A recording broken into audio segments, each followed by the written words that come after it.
8ویں حدیث صحیح بخاری شریف پہلی جلد صفحہ نمبر 453 راوی کون حضرت عمر بن خطاب رضی اللہ تعالیٰ عنہ آپ فرما دینے نبی کریم علیہ السلام منبر دے بیٹھے حضور نے بیان شروع کیتا حضور نے تقریر شروع کی تھی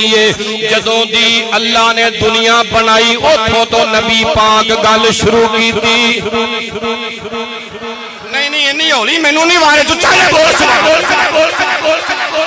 امام الانبیاء علیہ السلام نے ابتدائے بخاری پہ پڑھنا یار حدیث صحیح ہے بخاری دی ہے حضور نے ابتدائے مخلوق تو لے کے حال دسنے شروع کی تھے فرمایا ایس طرح رب نے زمین بنائی ایس طرح رب نے اسمان بنائے ایس طرح رب نے انسان بنائے انج قبیلے بنائے انج حضور علیہ السلام ساری وضاحت کر دے گئے امام الانبیاء علیہ السلام دے غلاموں عمر بن خطاب کہندے نے تاکہ جنہیں لوکاں نے جنت جانا ہے نبی پاک نے اوویں بھی دسیا فلانا فلانا بندہ انج جنت جائے گا جنہیں لوکاں نے جہنم جانا ہے نبی پاک نے وہ بھی دسیا فلانا فلانا بندہ انج دوزخ جائے گا